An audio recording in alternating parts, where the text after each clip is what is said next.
दोस्तों नमस्कार, स्वागत है आप सभी जो अभी तक की में। आइए देख लेते हैं विद्यार्थी जीवन से प्रमुख खबरें। उत्तर प्रदेश में ईसीसीई एजुकेटर प्री प्राइमरी शिक्षक भर्ती विज्ञापन 10,684 पदों पे विज्ञापन जारी कर दिया गया है। वहीं आज 4 नए जनपदों का लिंक एक्टिवेट कर दिया गया है और आवेदन की प्रक्रिया शुरू कर दी गई है। वहीं 2 ऐसे जनपद हैं जहां पे आवेदन की प्रक्रिया शुरू होने के बाद अंतिम तिथि से पहले ही भर्ती को रद्द कर दिया गया। इन 2 जनपदों की आवेदन की प्रक्रिया कब शुरू होगी? क्या जो लोग पहले आवेदन कर चुके थे, उनको दोबारा आवेदन करना होगा या नए लोगों को मौका मिलेगा? वहीं बात करेंगे कुछ ऐसे भी जनपद हैं जहाँ पे आवेदन की प्रक्रिया समाप्त होने के बाद डॉक्यूमेंट वेरिफिकेशन की नोटिस जारी कर दी गई है। डीवी में कौन-कौन सा डॉक्यूमेंट ले जाना होगा और फाइनल परिणाम सुल्तानपुर और देवरिया जनपद में और सीतापुर जनपद में फाइनल परिणाम कब देखने को मिलेगा? सेफ कट ऑफ क्या हो सकती है? संपूर्ण जानकारी मिलेगी। अगर आप चैनल पर नए हो तो चैनल सब्सक्राइब कर लें और शेयर भी करिएगा। आइए बात करते हैं विस्तार से। को सीधे लिए चलते हैं ऑफिशियल साइट पे, जहां से आपको भर्ती प्रक्रिया और विज्ञापन में आवेदन कैसे करना है इसकी जानकारी मिल पाएगी। स्क्रीन पे आप लोग देख रहे होंगे बरेली जनपद, जहां पे आवेदन की प्रक्रिया शुरू होने के बाद भर्ती को रद्द कर दिया गया और दोबारा से आवेदन अब लिया जा रहा है। यानी कि अब आप लोगों को, जो लोग आवेदन कर चुके थे और जो लोग आवेदन नहीं किए थे, उन सभी लोगों को आवेदन करना होगा। और अभी तक जो आवेदन हुए हैं, टोटल 14 आवेदन हुए हैं और यहाँ पे देखा जाए तो अंतिम तिथि जो है वह 8/3/2025 है, यानी 8 मार्च तक आप आवेदन कर सकते हैं।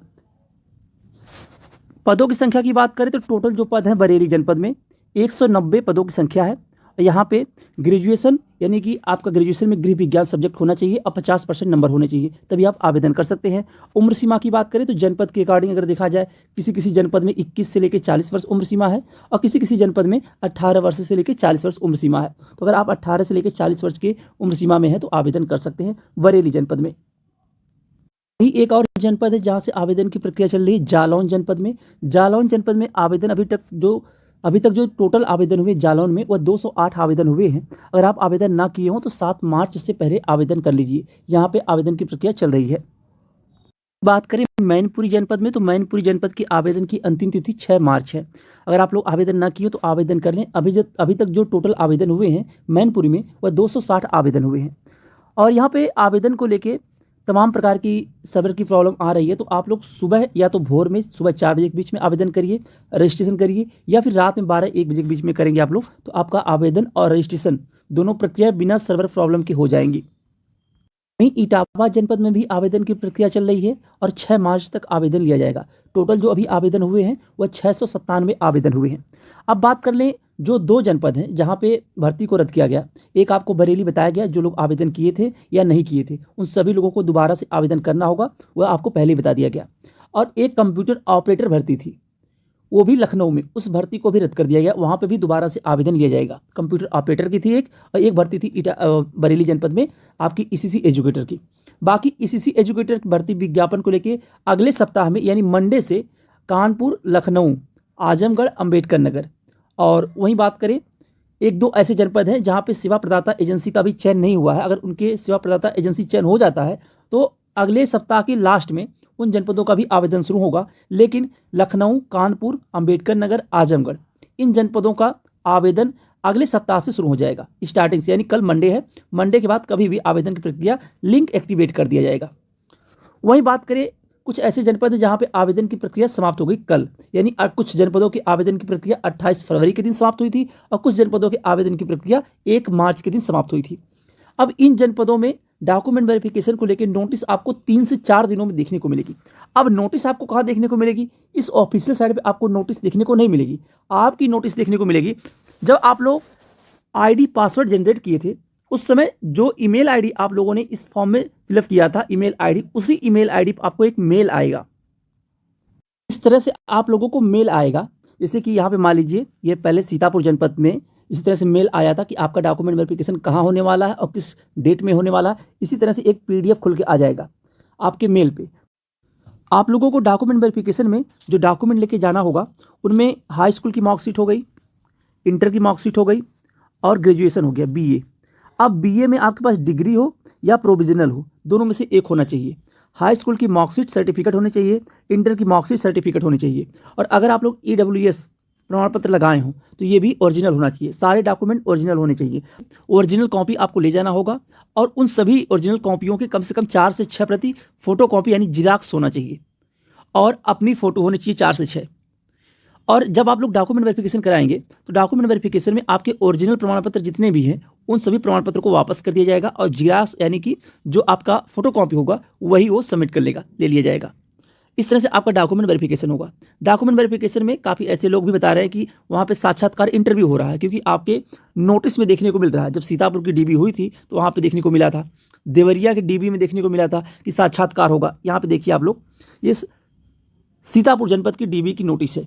यहाँ पे दिया गया है सेवा योजना पोर्टल पर प्रकाशित रिक्त पदों पे एसीसी एजुकेटेड तकनीशियन अनुसार के सापेक्ष सेवा योजना पोर्टल पर आवेदित अभ्यर्थियों के साक्षात्कार के संबंध में। तो यह साक्षात्कार नहीं होगा, केवल आपका डॉक्यूमेंट वेरिफिकेशन होगा, यानी कि आपके डॉक्यूमेंट जितने होंगे उनको चेक किया जाएगा और कोई साक्षात्कार नहीं होगा। उससे कोई भी एक भी पैसे की मांग कर रहा है कि अगर पीडीएफ में नाम चाहते हैं, आप लोग सिलेक्शन चाहते हैं तो पैसे दीजिए, 1,50,000 इस तरह से मांगे हो रही हैं। तो आप लोग एक भी पैसे ना दीजिएगा, एक भी रुपए ना दीजिएगा, क्योंकि भर्ती फ्रेश होगी। अगर आप लोगों के गुणांक उतने बनेंगे, हाई स्कूल इंटर ग्रेजुएशन में उतने नंबर होंगे तो आपका सिलेक्शन होगा, श्योर है। और पैसा दे के सिलेक्शन नहीं होगा, कोई कुछ भी कर ले, क्योंकि ये भर्ती जनपद वाइज है और आपके एकेडमी के अकॉर्डिंग है। आपके एकेडमी यानी आपके नंबर के अकॉर्डिंग यहाँ पे एक मेरिट बनाई जाएगी, उसमें अगर आपका चयन होता है तो आपका सिलेक्शन होगा। बाकी पैसा देके आप ना अपना नंबर बढ़ा पाएंगे ना आपका सिलेक्शन हो पाएगा, आपका पैसा डूब जाएगा, इसलिए पैसा नहीं देना है। अब आप लोगों को बता दें, और देवरिया जनपद और सुल्तानपुर जनपद, इन दोनों जनपदों के फाइनल परिणाम अंतिम चरण में है। आपका रिजल्ट कभी भी देखने को मिल सकता है, यानी नेक्स्ट वीक में, कल मंडे से कभी भी आपका रिजल्ट देखने को मिल सकता है। आप सभी को पता होगा देवरिया जनपद में और सुल्तानपुर जनपद में और सीतापुर जनपद में आवेदन होने के बाद डॉक्यूमेंट वेरिफिकेशन की प्रक्रिया कंप्लीट कर ली गई थी, लेकिन सीतापुर जनपद में दोबारा से आवेदन लिया गया था। अब दोबारा आवेदन लेने की वजह से सीतापुर जनपद का रिजल्ट जो है वो आने में समय लगेगा। अब यहाँ पे यह भी नहीं है कि सभी जनपदों का रिजल्ट एक साथ आएगा। जिस जिस जनपद में आवेदन की प्रक्रिया समाप्त हुई, डॉक्यूमेंट वेरिफिकेशन कंप्लीट हो चुका है, उन जनपदों का रिजल्ट पहले देखने को मिलेगा। तो पहली प्राथमिकता में देवरिया जनपद और सुल्तानपुर जनपद है, जिसका रिजल्ट आपको अगले सप्ताह में देखने को मिल जाएगा। अब काफ़ी लोगों को कमेंट्स वगैरह आ रहे थे कि ईमेल आईडी कैसे सबमिट करना है फॉर्म में, और कैसे आईडी पासवर्ड जनरेट करना है, और आवेदन कैसे करना है। तो ये आप लोग देख लीजिए। अगर आप लैपटॉप से अपना रजिस्ट्रेशन करना चाहते हैं, आवेदन करना चाहते हैं, या डेस्कटॉप हो या फ़ोन से आप रजिस्ट्रेशन आवेदन करना चाहते हैं, वो पूरी प्रक्रिया अब आपको समझाई जाएगी। तो वीडियो को पूरा वॉच करिएगा, तभी आप लोग अपना आईडी पासवर्ड बना सकेंगे। अब देखिए आप रजिस्ट्रेशन कैसे करेंगे। यहाँ पे जब आप लोग क्लिक पे आने के बाद ये आ गए आप जॉब सीकर पे।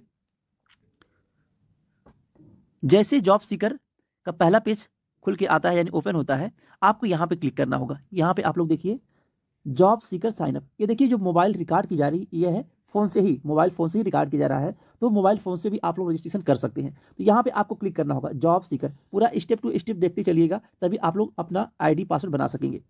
अब यहाँ पे क्लिक करेंगे आप लोग जॉब सीकर साइन अप पे। क्लिक करने के बाद एक नया पेज खुल के आएगा। अब रजिस्ट्रेशन करने में, आईडी पासवर्ड बनाने में तमाम प्रकार की समस्याएं आ रही हैं। आप लोगों से पहले बताया गया था कि स्टेप बाय स्टेप बताएंगे, शुरू से लेकर अंत तक रजिस्ट्रेशन करके बताएंगे कि रजिस्ट्रेशन कैसे करना है। तो यहाँ पे आप लोग देख लीजिए, शुरुआत करनी है, आपको आधार कार्ड अपने पास रखना है। आपके मार्कशीट पे क्या नाम है उससे नहीं मतलब है, आपको आधार कार्ड में क्या नाम है उससे मतलब है, उसी नाम से आपका रजिस्ट्रेशन होगा। तो आधार कार्ड में आपके मान लीजिए फर्स्ट नेम, मिडिल नेम और लास्ट नेम हो गया। मान लीजिए आपका नाम है रुचि कुमारी मिश्रा, मान लीजिए यहाँ पे हो गया रुचि, यहाँ हो गया कुमारी, यहाँ हो गया मिश्रा, ये हो गया।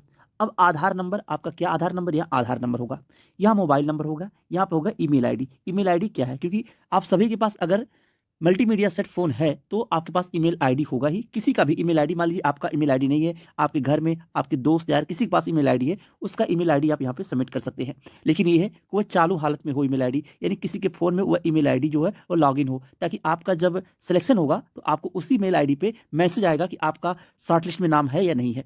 अब बात आती है डेट ऑफ बर्थ को लेके, आप अपना डेट ऑफ बर्थ यहाँ सबमिट करिएगा, फीमेल सबमिट करिएगा। अब पासवर्ड यहाँ पे बनाना होगा। यूजर आईडी पासवर्ड बनाने में तमाम समस्याएं आ रही हैं। अब एक बात ध्यान दीजिएगा कि यूजर आईडी, अब मान लीजिए हम आपको यूजर आईडी बनाना बता रहे हैं, आपका क्या नाम है उस नाम के हिसाब से आप बनाइएगा, लेकिन यहाँ पे स्मॉल पहला अक्षर होना चाहिए। मान लीजिए रुचि है, आर स्मॉल में RUCHI @123 या 1995, कुछ भी यहाँ पे आप सबमिट कर दीजिए। पहला अक्षर यूजर आईडी में स्मॉल होना चाहिए और पासवर्ड में पहला अक्षर कैपिटल होना चाहिए। अब यहाँ पे क्या हम लिखते हैं, आर कैपिटल हो गया, RUCHI @1990 1995, कुछ भी आप सबमिट कर दीजिएगा, इससे ज़्यादा बड़ा पासवर्ड ना हो।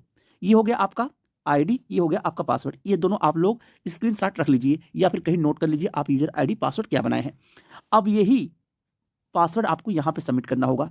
कंफर्म पासवर्ड हो गया, यहाँ पे क्लिक करना होगा, यहाँ पे क्लिक करना होगा। क्लिक करने के बाद अब आपको जो यहाँ पे कैप्चर कोड है, इसी कैप्चर कोड को यहाँ पे सबमिट करना होगा। सबमिट करने के बाद फिर आपको वेरीफाई आधार नंबर पे क्लिक करना होगा, यहाँ पे क्लिक करना होगा। वीडियो थोड़ा लंबी होगी लेकिन जानकारी आपको संपूर्ण मिलेगी। यहाँ पे क्लिक करने के बाद नया पेज ओपन होके आ जाएगा। अब अगर नया पेज ओपन होके नहीं आता है तो वहाँ पे सबमिट करने के बाद आपको फिर दोबारा से जॉब सीकर पे आना होगा। जॉब सीकर पे आप लोग आएंगे, यहाँ पे क्लिक करेंगे। क्लिक करने के बाद यहाँ पे क्लिक करेंगे। क्लिक करने के बाद आपको नया पेज खुल के आ जाएगा। इस नए पेज पे आपको क्या करना होगा, वही जो आप लोग आईडी पासवर्ड जनरेट किए थे, यूजर आईडी और पासवर्ड, वही आईडी पासवर्ड जो आप लोग बताया गया था कि कैपिटल स्मॉल में क्या करना, आईडी आपको बनाना है स्मॉल में और पासवर्ड बनाना है कैपिटल में। ये बनाने के बाद यहाँ पे सबमिट करना होगा। सबमिट करने के बाद ये कैप्चर कोड यहाँ पे सबमिट करना होगा। जैसे आप लोग सबमिट करेंगे और यहाँ पे क्लिक करेंगे, यहाँ पे क्लिक करेंगे। क्लिक करने के बाद आपका नया पेज खुल के आ जाएगा। यहाँ पे नया पेज ओपन होके आ गया। अब नए पेज में आपको क्या क्लिक करना होगा, व्यक्तिगत। यहाँ आप लोग देखिए व्यक्तिगत में आपका जो आप अपना नाम हो गया और जन्म तिथि सबमिट की थी। अब यहाँ पे आपको दूसरे पे क्लिक करना होगा, यानी दूसरे यहाँ पे दूसरा नंबर लिखा हुआ है, ये 9 स्टेप तक आवेदन करना है। दूसरे पे क्लिक करेंगे, दूसरे नंबर पे।